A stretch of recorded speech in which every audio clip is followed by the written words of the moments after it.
जटाटवी गलज्जल प्रवाह पावितत्सले गलेवलम्ब्य लम्बिताम्बुजङ्गतुङ्गमालिकां डमड्डमड्डमड्डमनिनादवड्डमर्वयं चकार चण्डताण्डवं तनोतु नः शिवा शिवं। जटाकटाः सम्भ्रमा भ्रमान्यलिम्प निर्झरी विलोलवीचि वल्लरी विराजमानमूर्धनि धगद्धगद्धगज्ज्वलल्ललाटपट्टपावके किशोरचन्द्रशेखरे रतिः प्रतिक्षणं मम। जटाटवी गलज्जल प्रवाह पावितत्सले गलेवलम्ब्य लम्बिताम्बुजङ्गतुङ्गमालिकाम्।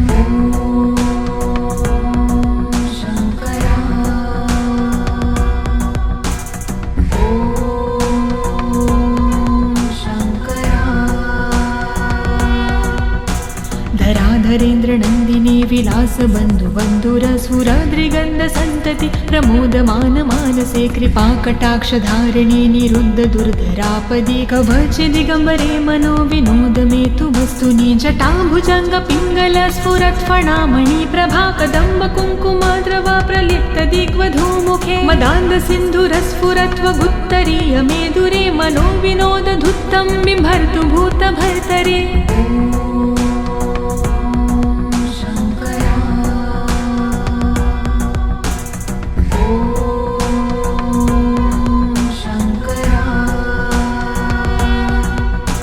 सहस्रलोचन प्रभृत्य शेषलेख शेखर प्रसून धूलिधोरणि विधूसराङ्घ्रिपीठ भुजङ्गराजमालया निबद्ध जाटजूटकः श्रिये चिराय जायता चकोरबन्धुशेखर ललाट चत्वरज्वल धनञ्जय स्फुरिगभानिपीत पञ्चसायकं निमन्निलिम्पनायम सुधामयूखलेखया विराजमान शेखरं महाकपालि सम्पदे शिरोजलायमस्तु नः।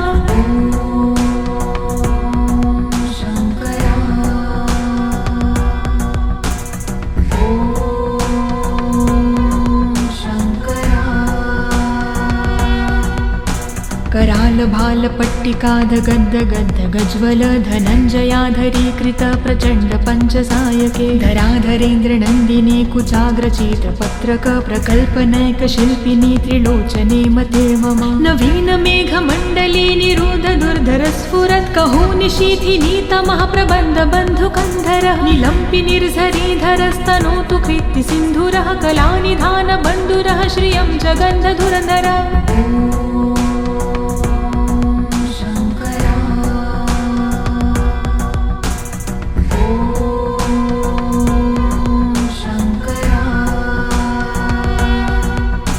प्रफुल्ल नील पंकज प्रपंच काली मच्छटा विडम्बि कंठ कंधरा रुचि प्रबंध कंधरं स्मरच्छिदं पुरच्छिदं भवच्छिदं मखज्जिदं गजच्छिदान्त कच्छिदं तमन्त कच्छिदं भजे। अगर्व सर्व मंगला कला कदम्ब मंजिरी रस प्रवाह माधुरी वृजंभणा मधुव्रत स्मरान्तकं पुरातकं भावन्तकं मखातकं गजान्तकान्धकान्तकं तमन्तकान्तकं भजे।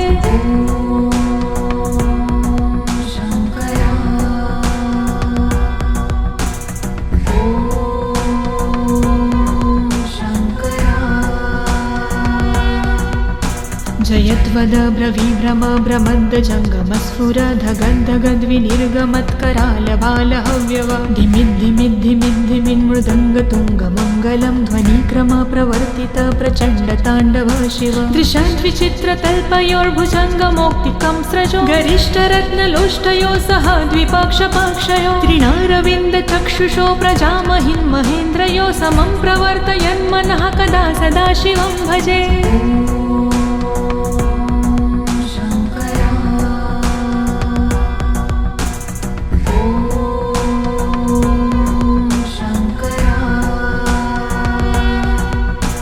कदा निलिम्प निर्जरी निकूज कोटरे वसन् विमुक्त दुर्मती सदा शिरस्तमञ्जलि वहन् विमुक्त लोचनो ललाम भाल लग्नकः शिवेति मन्त्रमुच्चरन् कदा सुखी भवाम्यहम् निलिम्पनाथ नागरी कदम्ब मौल मल्लिका निगुम्ब निर्भरक्षणं धूष्णिका मनोहरः तनोतु नो मनोमुदं विनोदिनी महानिशं परिश्रया परं पदं तदङ्गजद्विषाचयः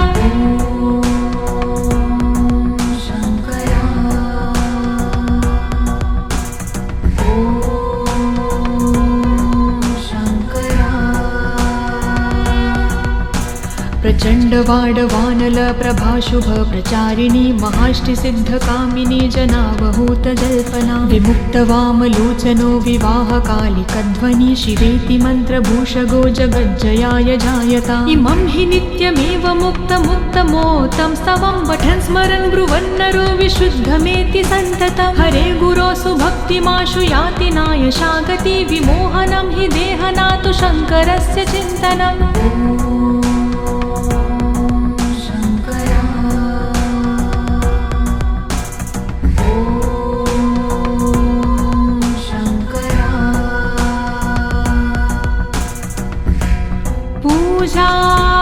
पूजावसान समये दशवक्त्रगीतं यः शम्भो पूजन्मिदं पठति प्रदोषे तस्य स्थिरा रथगजेन्द्र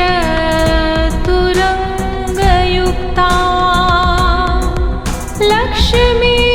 सदैव सुमुखी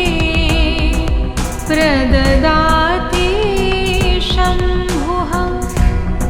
इति शिवताण्डवस्तोत्रं सम्पूर्णम्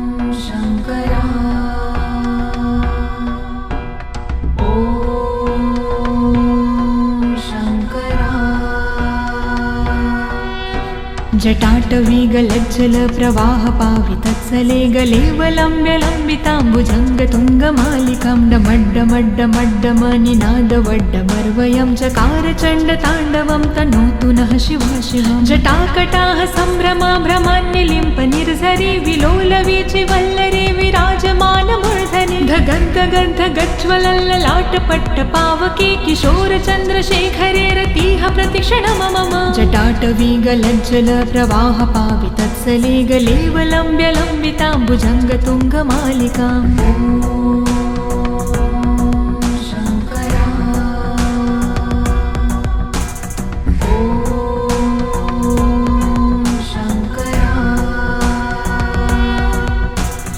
धराधरेन्द्रनन्दिनी विलासबन्धुबन्धुरसुराद्रिगन्धसन्तति प्रमोदमान मानसे कृपाकटाक्षधारिणी निरुद्ध दुर्धरापदि कवच दिगम्बरे मनो विनोदमेतु वस्तुनि जटाभुजङ्गपिङ्गल स्फुरत्फणामणि प्रभा कदम्ब कुङ्कुमद्रवा प्रलिप्त दिग्वधूमुखे मदान्धसिन्धुरस्फुरत्वगुत्तरीय मेदुरे मनो विनोदधुत्तं बिभर्तु भूतभर्तरे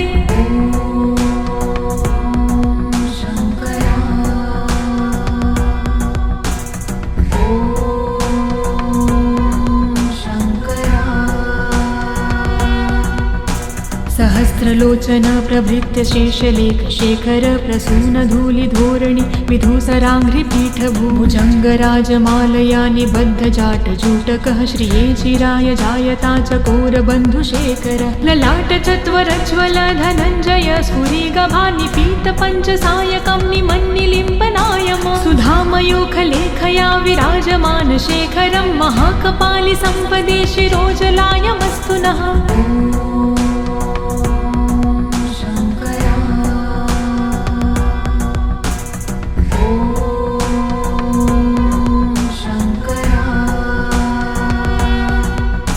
कराल भालपट्टिकाध गद्द गद्द गज्वल धनञ्जयाधरीकृत प्रचण्ड पञ्चसायके धराधरेन्द्र नन्दिनी कुचाग्रचित पत्रक प्रकल्पनैक शिल्पिनी त्रिलोचने मते मम नवीन मेघमण्डली निरुध दुर्धर स्फुरत् कहुनिशीथिनी तमः प्रबन्ध बन्धुकन्धरः निलम्पि निर्झरीधरस्तनोतु कृत्ति सिन्धुरः कलानिधान बन्धुरः श्रियं जगन्धधुरन्धरः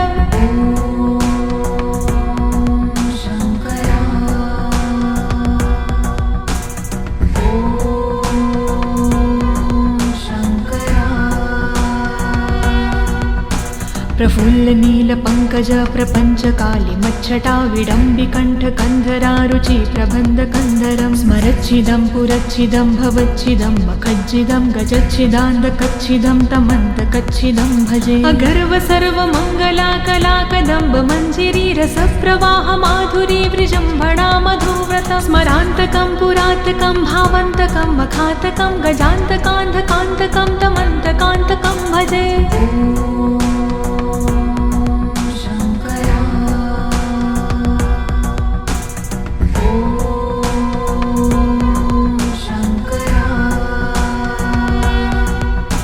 जयद्वद ब्रवीभ्रम भ्रमद्द जङ्गमस्फुर धगद्विनिर्गमत्कराल बालहव्यव धिमिद्धिमिद्धिमिन्मृदङ्गतुङ्गमङ्गलं ध्वनिक्रम प्रवर्तित प्रचण्ड ताण्डव शिव दृशद्विचित्रतल्पयोर्भुजङ्गमौक्तिकं स्रजो गरिष्ठरत्नलोष्टयो सह द्विपक्षपक्षयो त्रिणारविन्द चक्षुषो प्रजामहिन् महेन्द्रयो समं प्रवर्तयन्मनः कदा सदा शिवं भजे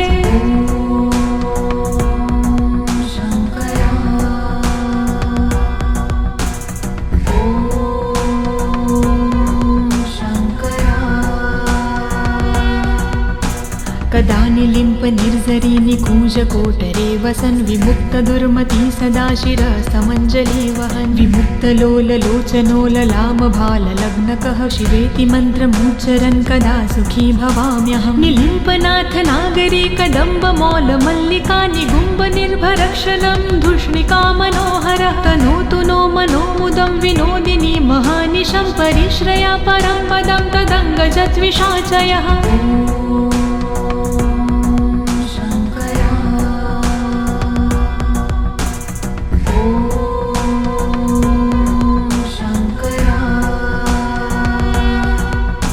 प्रचण्ड वाडवानल प्रभाशुभ प्रचारिणी महाष्टिसिद्धकामिनी जनावहूत जल्पना विमुक्त वामलोचनो विवाहकालिकध्वनि शिवेति मन्त्रभूषगो जगज्जयाय जायता इमं हि नित्यमेव मुक्तमुक्तमोतं स्तवं पठन् स्मरन् ब्रुवन्नरो विशुद्धमेति सन्ततं हरे गुरो सुभक्तिमाशु याति नायशागति विमोहनं हि देहनातु शङ्करस्य चिन्तनम्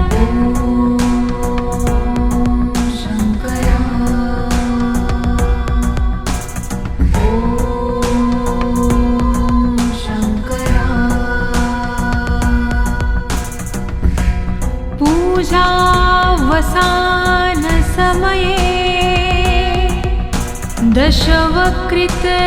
दशवक्त्रगीतं यः शम्भो पूजन्मिदं पठति प्रदोषे तस्य स्थिरा रथगजेन्द्र तुरंगयुक्ता लक्ष्मी सदैव सुमुखी प्रददाति शम्भुः इति शिवताण्डवस्तोत्रं